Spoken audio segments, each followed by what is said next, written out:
잔치, 두 번째로, 세 번째로, 38년 병자가 네 번째로, 오병이요. 다섯 번째로, 뿌리를 거는 거, 여섯째로, 소경에 소경에 물을 물을 거는 거, 일곱째로. 나사로가 네, 살아나는 거. 그것은 전부 다 신명용 표적이다 그랬죠.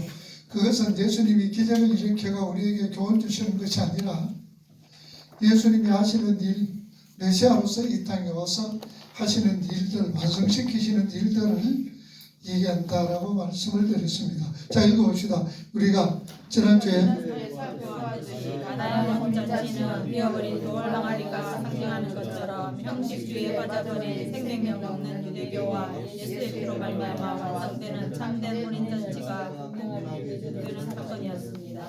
형식주의에 빠져버린 유대교를 마치 포도주가 떨어진 잔치집과 같다는 것이지요. 그러나 그 포도주가 떨어진 혼인잔치를 기쁨이 가득한 어린 양의 혼인잔치로 회복시키시기 위해 주님께서 오신 것입니다. 그리고 그 복된 어린 양의 혼인잔치는 예수 그리스도의 십자가의 피에 의해 완성이 된다고 하는 은혜의 복음이 그 가나의 혼인잔치의 이야기가 담겨져 있는 예수 그리스도의 십자가 피에 의해 혼인잔치가 완성된다라는 은혜의 복음이다라는 것. 자, 오늘 우리가 공부할 예수님께서 성전을 소란케 하신 사건도 동일한 내용인 것입니다.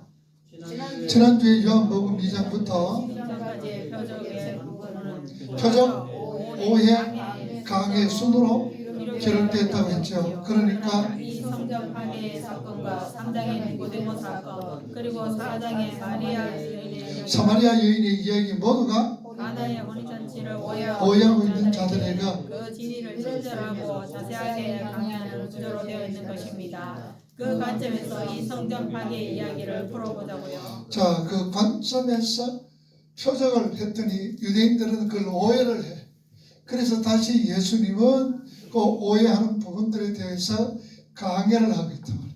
그 오해를 풀어주고 너희들 그 잘못된 거야. 잘못 생각하고 있어. 오해를 풀어주는 그런 얘기. 자, 그런 관점 속에서 이제 성경 파괴 얘기를 한번 풀어보자. 자, 계속해서 유대인들은 일선을 그러니까 일반 달력으로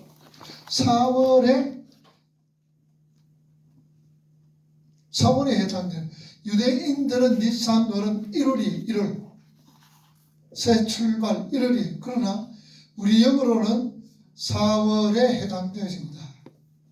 3월 중순 지나서 4월 그러니까 일주일간 유월절을 지켰습니다. 유월절은 여러분도 아시다시피 이스라엘이 출애굽할 당시 어린 양의 피를 임방과 문설주의 바람으로 죽음이 넘어가 버렸던 그날을 기념하는 날입니다. 그 어린 양이 주인들을 위해 대신 죽으신 예수 그리스도를 두말할 필요도 없지요. 그 유월절의 어린 양으로 예표되었던 예수 그리스도의 죽으심은 시내산에서 이스라엘의 제사 제물로 계속 예표가 되고 있다.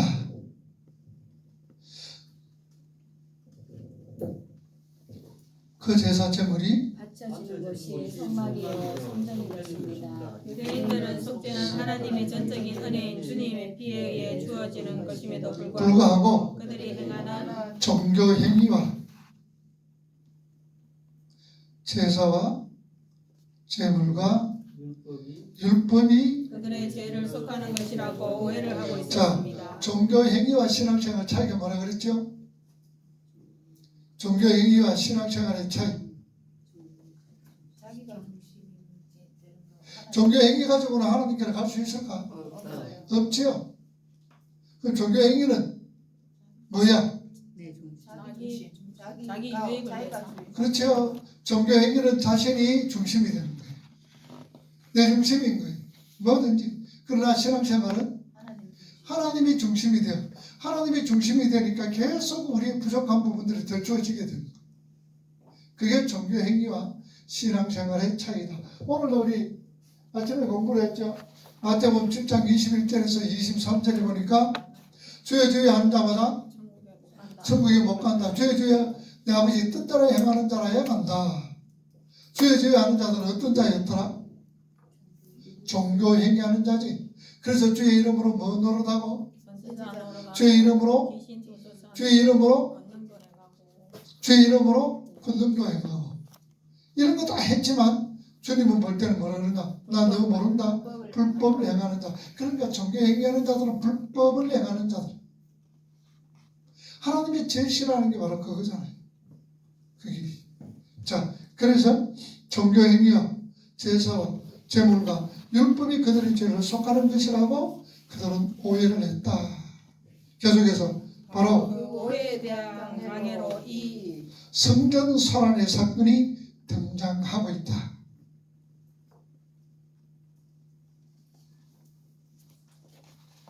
읽어봅니다. 이 성전 성전소란의 사건을 머릿속에 그림으로 그려보세요. 그 유대인들의 유월절과 유월절 어린 양으로 바쳐지는 제물과 그 제물이 바쳐지는 오신 성전과 진짜 제물로 오신 예수 그리스도가 한 번에 만나는 것이 바로 이 성전 파괴의 사건인 것입니다. 쉬운 말로 모형과 실체가 함께 만나 모형이 파괴되고 실체가 그 자리에 대체하는 사건이 바로 이 자, 양과 예수, 모형과 실체가 만나는 장소다. 그래서 모형은 깨어진다. 그 말이죠. 자, 읽어봅시다. 20세 세상에 이스라엘 남자들은 매년 세 번 절기 때마다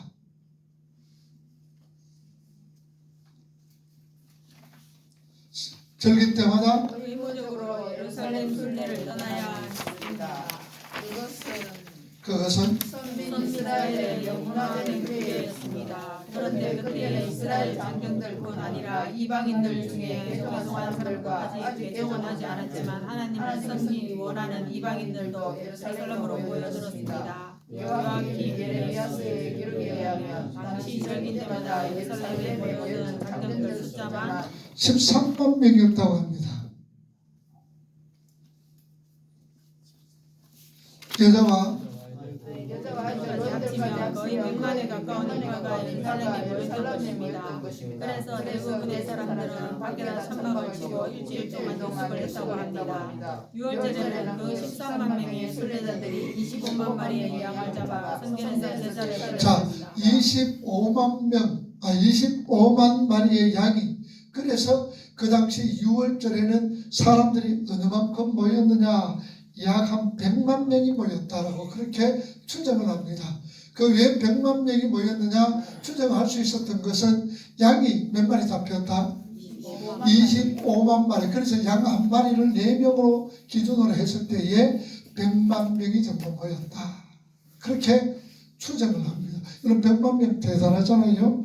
100만 명이 모였다. 계속해서 그때는 양들이 성 안으로 들어오는 문이 양문이었습니다. 우리가 오전에서 공부하겠지만 베데스다 연못이 양문 곁에 있는 연못이지요. 그 양문이 바로 제물로 잡혀 죽을 양들이 성 안으로 들어오는 문이었습니다. 양문 옆에 베데스다 못 가에 누가 있었다? 38년 된 병자가 있었다. 그것도 역시 복음을 얘기하는 거라고 말씀을 드렸죠. 그러니 양문 12개의 문에서 지금 한 8문만 사용을 합니다. 그 중에 양문도 있고 미문도 있고 다마스크 문도 있고 여러 가지 문들이 있어요. 자, 그런데 계속 성전에 들어갈 때에 속전이라나 불리는 성전세를 내야 돼. 성전세는 유대 화폐로 반세겔이었는데 반세겔은 당시 노동자 이틀치 반세겔은 노동자의 그러니까 한 세겔은 노동자의 며칠 임금이에요? 4일 4일이지요. 그러니까 4일 같으면은 몇 데나리온? 노동자의 하루 품삯이 몇 데나리온? 1데나리온 하나 1데나리온. 그러니까 한 세겔은 4일치 되는 4데나리온이다. 그 말이에요. 한 세겔. 자,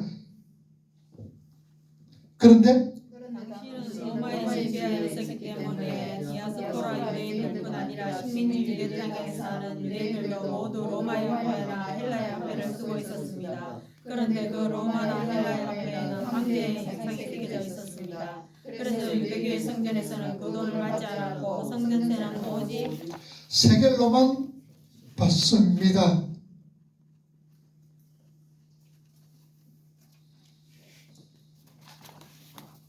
그래서 율제를 지키러 온 사람들은 모두 의무적으로 자신들의 돈을 세겔로 바꿔야 했습니다. 그래서 절기 때가 되면 성전 마당과 부근 감람산 밑에 환전상들이 진을 치고 있었다고 합니다. 그런데 그 환전상들을 관장하는 기관이 바로 무슨 산에 들인 공회 산에 들인 공의회가 그것을 관장을 하고 있었더라. 그래서 사내들이 공의회는 절기 때마다 환전을 통해 엄청난 물을 축적할 수 있었습니다. 반세계를 바꿔주는데 반세계 50%를 수수료로 받았다고 하니까 상상이 가죠. 자, 그때는 이 사람들이 헬라 세겔도 가지고 있었어요. 그러니까 헬라 세겔 반세겔은 아까 4데나리온이죠. 한 세겔은 4데나리온이죠. 데나리온. 자, 그런데 반세겔이니까 2데나리온이죠. 2데나리온을 반세겔로 받고, 그 다음에 얼마만 한 세겔 냈으니까 몇 데나리온 줘야 돼요. 반세겔이 성전세라 그랬잖아. 그러니까 반세겔을 받고, 반세겔이 몇 데나리온? 반세계는 2데나리온. 그러니까 한 세겔은 몇 데나리온? 4데나리온. 4데나리온 거죠. 네. 그러니까 반세겔이 없잖아. 1세겔을 딱 주면은, 그러면은 이 사람들이 얼마나 받아야 돼요? 계산 안 나오나? 1세겔을 주고 반세겔을 석전을 성전세를 냈는 거예요. 그러면은 반세겔이 몇 데나리온이라? 2데나리온. 2데나리온이지. 네. 2데나리온을 그러면은 한 세겔을 주면은 데나리온 몇 데나리온을 받아야 돼? 2데나리온. 2데나리온을 받아야 되지. 네. 이해가 돼? 네. 그럼 맞지? 네. 그럼 자 4데나리온을 줬단 말이야. 네. 성전세는 몇 데나리온이라? 반세겔 2데나리온이라. 네. 그러면 몇 데나리온 받아야 돼? 2데나리온. 2데나리온을 받아야 되는데 이 사람들은 1데나리온밖에 안 주는 거야. 1데나리온. 그러면 1데나리온은 어디에 들어가나? 환전. 누구에게 들어가지? 환전하는 사내들의 공예원. 환전상에게 들어가고, 환전상은 또 누구에게? 이거 다 관장은 누가 한다고? 제사장. 공예원. 공예원, 사내들인 공예원, 그들이 한단 말이에요. 그러니까 엄청나게, 예를 들어서 13만 같으면 작년만 13명이야. 13만이야. 그러면은 13만 개도 몇 데나리온 받아? 13만 데나리온이 그들에게 수중에 떨어지는 거야. 엄청나지? 13만 같으면은 장정에 하루 품삯이 한 데나리온이니까 한 데나리온이 떨어져. 우리 20만 원 같으면 요새는 얼마고? 13만 개면 엄청나지? 그게 1년에 3번씩 생기니까 엄청나다 그 말이에요. 자, 계속해서 예루살렘에 순례를 온 유대인들은 성전에서 제사를 지내야 했습니다. 그때는 점도 없고 흠도 없는 제물을 바쳐했습니다. 그런데 순례로 오는 사람들이 아무리 자기 집에서 순한 가축을 끌고 와도 예루살렘에 도착하면 살이 빠지고 흠이 나고 해서 불합격 판정을 받기가 일쑤였습니다. 그래서 성전 부근 감람산 뒤에 네 곳에 가축시장이 있었고, 감람산 일대에 네 곳의 가축시장이 있었고, 성전에 이방인의 뜰에까지 가축을 파는 조상인들이 자, 성전 뜰에는 몇 뜰이 있다 그랬어요? 성전의 뜰이 네 가지. 자, 첫째는 무슨 뜰? 제사장. 제사장 뜰. 둘째로 유대인의 뜰. 셋째로는 여인의 뜰. 넷째로는 이방인의 뜰. 그 뜰 하나가 어느만하다? 축구장 4배. 성전 마당에 축구장 4배라 그랬으니까 뜰 하나는 적어도 축구장만 하다 그 말이지. 그것이 뜰이 4개나 있다. 그 뜰에 어디에서 잠수한다 그래서 그 4뜰 중에 이방인의 뜰에서 장사를 하는 거예요. 이방인의 뜰하고 세 가지 뜰은 평행하게 돼 있어. 제사장과 유대인과 여인의 뜰은, 근데 이방인의 뜰은 1m 80, 한 2m 가까이 담을 쌓았어. 이방인들이 못 들어오도록. 그 넘어가면 죽어. 그런데 그 뜰에서 지금 장사를 하고 있어. 이걸 누가 관장을 하느냐? 누구가? 제사장들이. 그러니 제사장들이 저 갈릴리에서 몰고 와가지고 보니까 다 안 돼. 불합격. 그래서 야 이거 돌아갈 수도 없고, 그때는 가축상들이 그 순례자들을 위하여서 뭐 해줬을까? 순례자들이 편의를 봐줘서 조금 더 운전을 붙이고 했겠지. 그런데 거기에 가만히 보니까 뭐가 돼? 돈이 되는 거야. 장사가 되는 거야. 그때는 아예 지금부터는 제사장들이 뭘 하느냐? 어느 집에 가가지고 딱 사야 되는 거야. 가축시장 4개나 있다 그러지. 거기에 가서 사는 것만이 제물로 받아주는 거야. 그러니 폭리가 되겠지. 그리고 커미션을 제사장들에게 주겠어 안 주겠어? 줘야. 왜 제사장들이 눈이 벌겠을까? 돈 앞에 장사가 없어가. 왜 그렇게 장사를 하고 있었을까? 제사장들이. 왜냐하면은 그 당시 제사장, 그 당시의 대제사장은 전부 다 무슨 계파?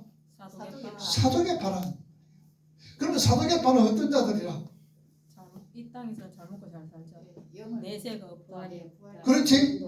영을 부인하지. 이 땅에서만 잘 먹고 잘 살면 돼. 그럼 이 땅에서 잘 먹고 잘 살려면 뭐가 필요해? 돈이 필요하다. 동그란 게 필요하단 말이야.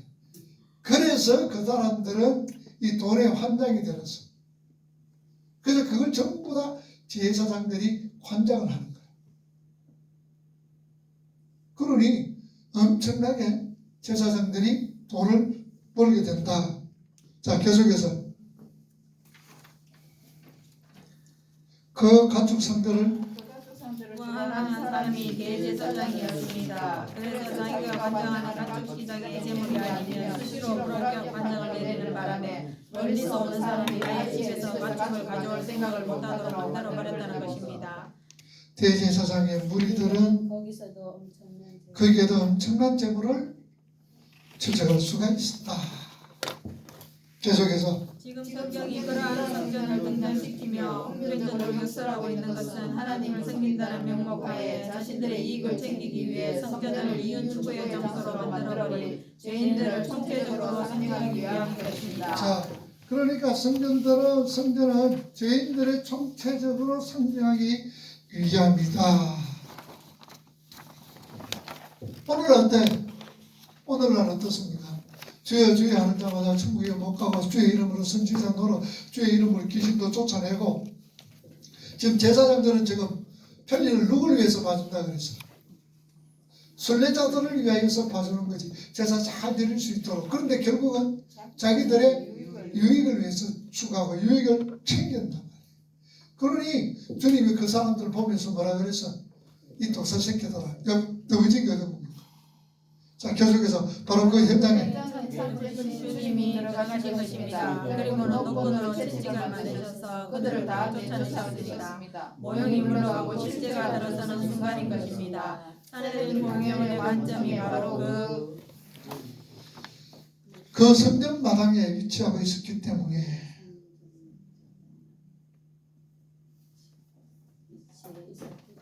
유대교의 종교 지도자들이 그 소란을 모를 리 없었을 것입니다. 아니나 다를까 유대의 종교 지도자들이 예수님께 항의를 했습니다. 본문 13절을 보시면 유대인들은 이런 일을 할 수 있는 권세를 가진 사람은 우리가 기다리는 메시아밖에 없다. 그렇게 얘기하죠.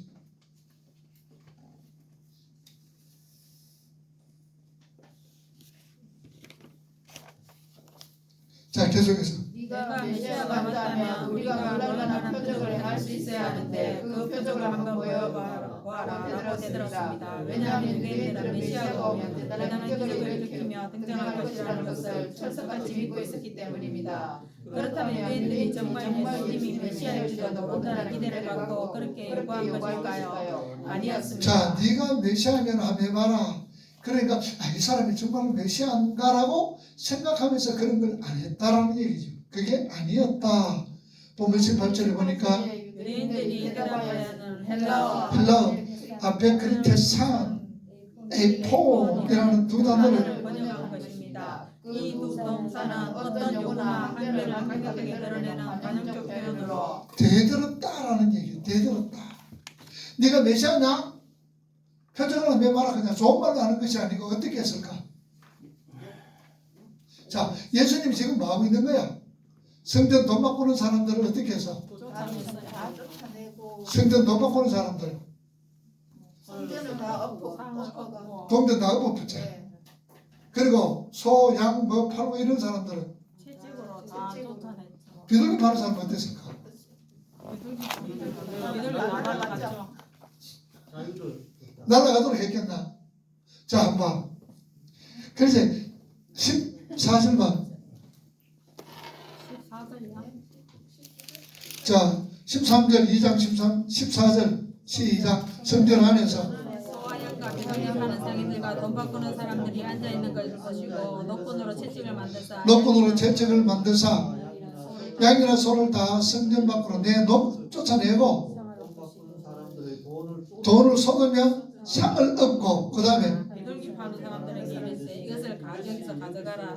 자, 이제 하카라. 자, 돈 바꾸는 사람은 어떻게 했다? 돈 바꾼 사람 밖으로. 돈을 쏟고 상 걷고. 상을 바꾸지. 네. 돈 어디 팍 날아가라 날아가라. 날아가요. 그렇지. 네. 그래 소나 양은 밖으로 내보냈어요. 채찍질해가 밖으로 내보냈지. 네. 그 누구 손지 다 알지. 네. 그 다음 비둘기는 여기서 갖고 나가라. 갖고 나가라 그러지. 훌치대 안 하고. 네. 그 무능력이 있어.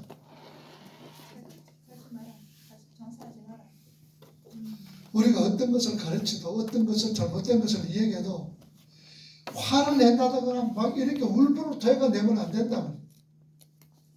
돈 바꾸는 사람 확 돈 흔들어봐라. 어찌 되겠어? 비둘기 파는 사람 해가지고 비둘기 날려보내면 어떻게 되겠어? 안 되지. 그러니까 비둘기 파는 사람이 그렇게 들고 가라. 돈 바꾸는 사람은 이거 빨리 가지고 가라. 소양 흩어내면서 밖으로 내보내는 거. 그 나가도 누구 소가 안단 말이에요. 이성 없는 것이 아니라는 얘기죠. 딱 그렇게 가는 거예요. 자, 그런데 그들이 사내들의 공의원들이 쫓아나오고 대제사장 제사장들이 쫓아나 보니까 지금 난리가 났어. 그러니 예수님께 뭐라 그러겠어?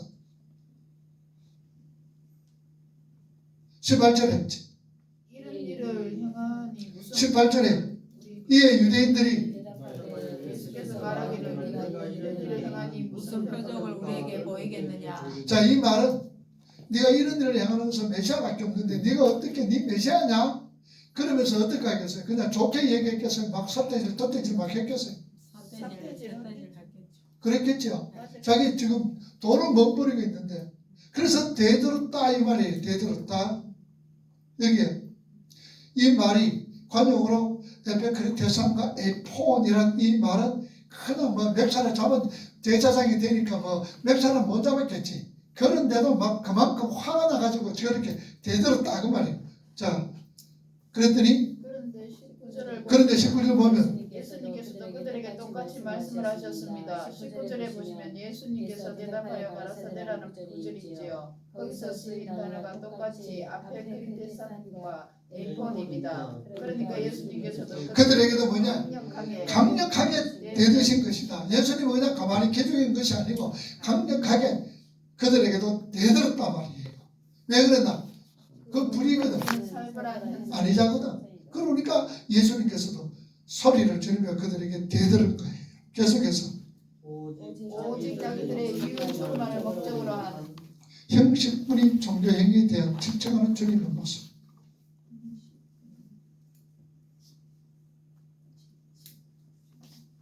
그래서 제자들이 뭐라 그랬어요? 17절을 보면 제자들이 성경 말씀에 주의 전을 사모하는 열심히 나를 삼키리라 한 것을 기억합니다. 자, 주의 전을 사모하는 것을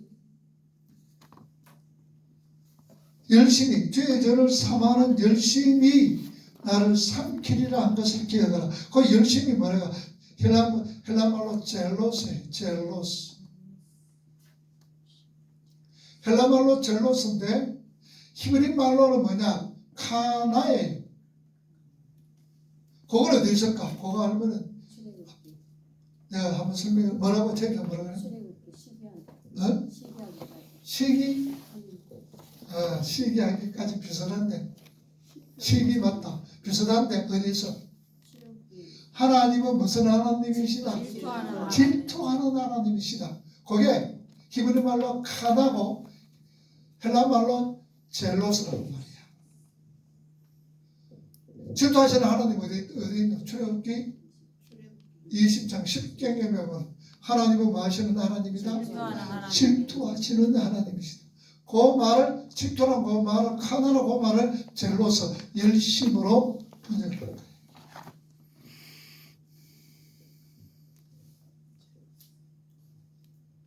자, 계속해서 주님께서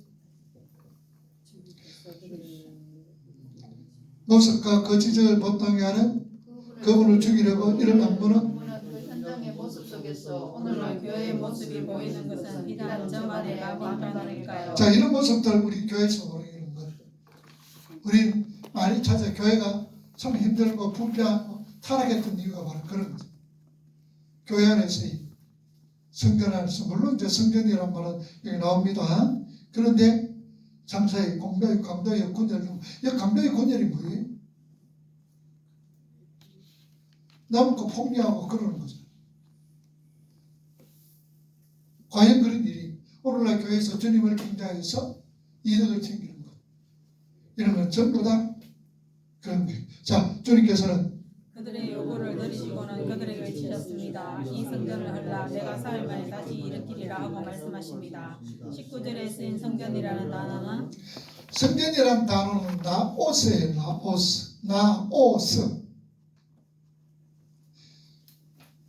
성전이란 단어가 나오스란 말로 이렇게 헤론이란 말도 있어요. 자, 그 단어는 14절에 나오는 성전 히에론과 자 14절 보세요. 성전 안에서 성전 안에서 소매형과 늙이 파는 사람들과 돈 바꾸는 사람들이 앉아있는 것을 자 보시고 성전 안에서 요 말은 뭐라고? 히에론이라고 했지. 히에론. 그 다음에 주님께서는 19절에 보세요.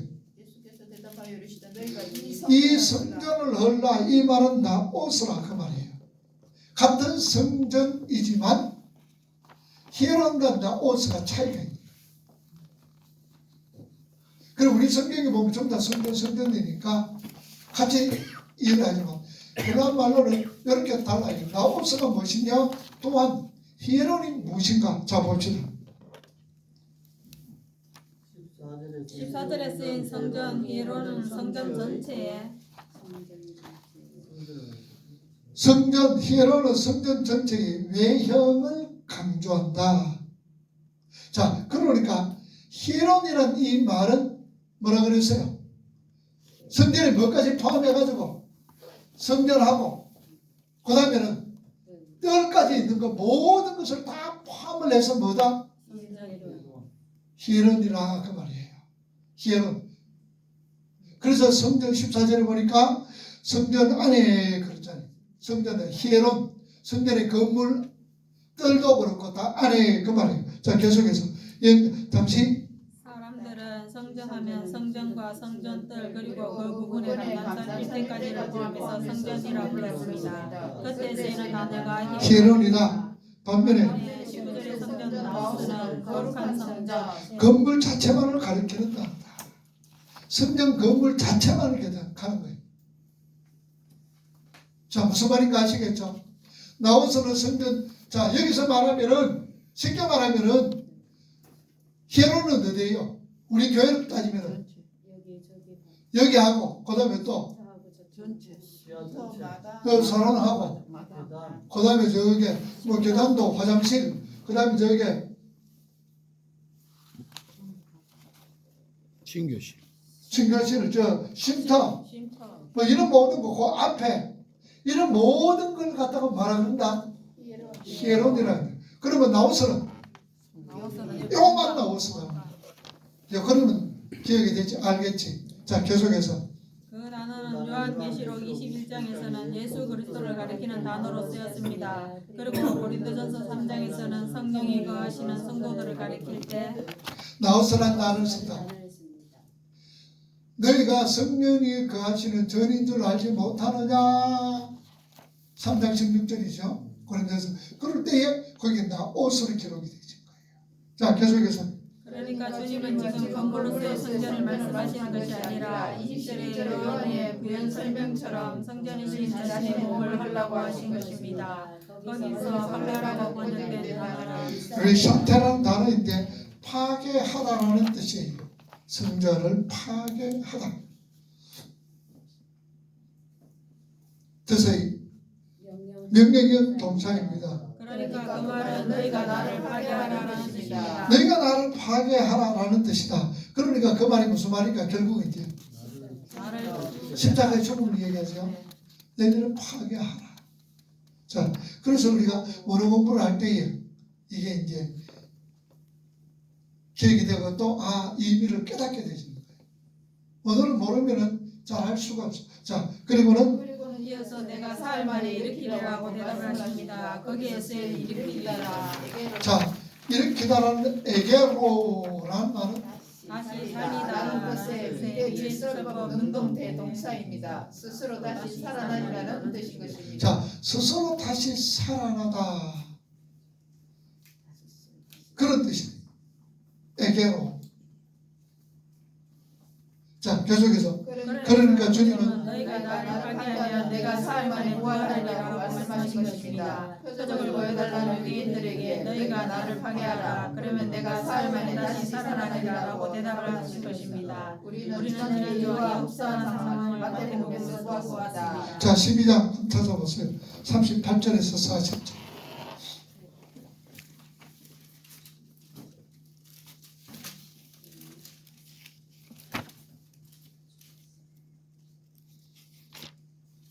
그때에 서기관들과 바리새인 중 몇 사람이 말하되 선생님이여 우리에게 표적 보여주시기를 원하나이다. 예수께서 대답하여 이르시되 하고 온난한 세대가 표적을 구하나 선지자 요나의 표적밖에는 보일 표적이 없느니라. 요나가 밤낮 사흘 동안 큰 물고기 뱃속에 있었던 것 같이 인자도 밤낮 사흘 동안 땅속에 있으리라. 자, 그러니까 이 말씀도 마찬가지죠. 사흘 만에 흐르라. 또 요나가 사흘 큰 물고기 뱃속에 들어갔다는 거. 근데 여러분, 요나가 큰 물고기 뱃속에 들어가는 게 참 하나님께서요. 요나가 큰 물고기 뱃속에 들어갔어요. 그리고 나서 요나가 그 속에서 하나님 앞에 얘기하고 감사기도 했더니 큰 물고기 어디를 토해냈어요?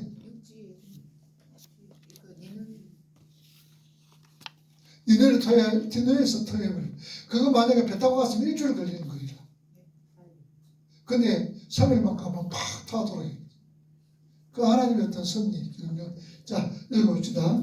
세 단어와 표현 방법만 다르지. 그러니까 우리는 여기서도 주님은 이 땅에 기적을 일으켜 오신 분이 아니라 십자가에서 죽으시고 사흘 만에 부활하셔서 죄인들에게 닫힌 하늘을 열기 위해 오신 분이라는 것을 우리는 확실하게 확인할 수 있다는 것입니다. 주님께서 일으키신 모든 표적들은 전부 십자가의 죽으신 죽음과 부활로 지어지는 것이라. 결론되어지는 것이다. 그러나 우매한 저희들은 주님의 말씀을 알아듣지 못했습니다. 주님은 이 일로 인해 십자가에 달려지는 날까지 유대인들의 조롱을 받으시고 십자가에 달리시는 날까지 조롱받았다. 마가복음 15장 보세요.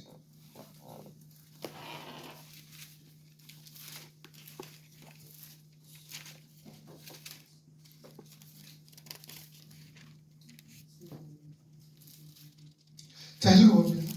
29절. 지나가는 자들은 자기 머리를 흔들며 예수를 모욕하고 이르되 아마 성전을 밀고 사흘에 지낸다는 자여 내가 나를 구원하여 십자가에서 내려오라 하고 그와 같이 대제사장들도 서기관들과 함께 이동하며 서로 말하되 그가 남은 구원이었으되 자기는 구원할 수 없도다. 이렇게 조롱을 하고 있죠. 자, 읽어봅니다. 그 십자가의 자리가 바로 죄인들을 위해 성전이 되신 성전이 되신 주님 성전이 되신 주님이 홀리는 사건이었음에도 불구하고 죄인들은 자신들의 영원한 생명을 위해 홀리는 주님을 조롱했던 것입니다. 정리를 하자면 지금 예수님께서 성전에서 소란을 일으키시는 사건은 형식적으로 하나님을 섬긴다고 하면서 자신들의 유익만을 챙기려 하는 유대교의 대표인 죄인들의 형태 자체를 파괴하시는 사건이다.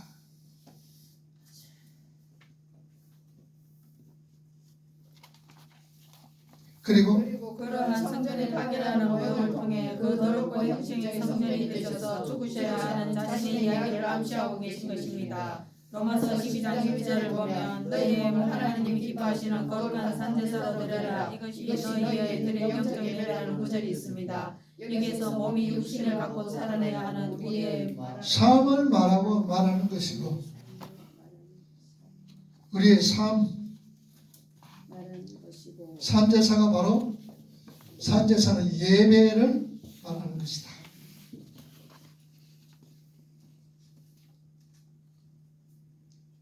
우리는 우리의 모든 삶을 예배로 드리라는 것입니다. 하나님은 하나님의 백성들에게 그것을 요구하셨던 자, 것입니다. 그러니까 예배의 중요성.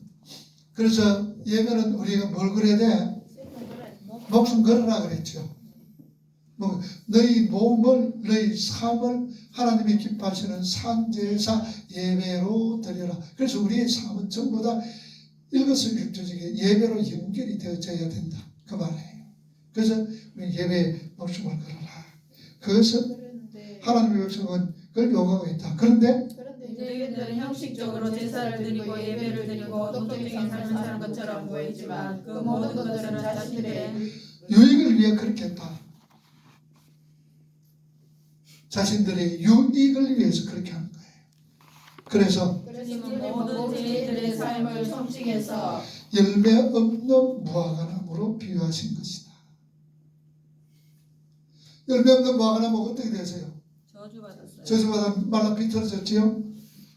비유한 것이다. 주님은 그러한 열매 없는 무화과나무는 저주받아 죽음을 마땅한 것을 무화과나무의 저주에서 보여주시는 것입니다. 그러나 주님은 그들을 죽이시지 않고 자신의 열매 없는 무화과나무가 되셔서 저주받아 죽으시고 십자가지요. 정작 죽어야 할 열매 없는 나무들을 풍성한 열매를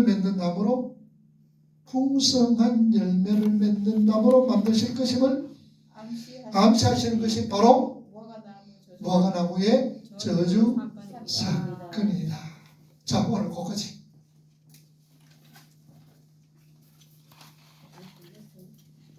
오늘 조금 더 하고 싶죠.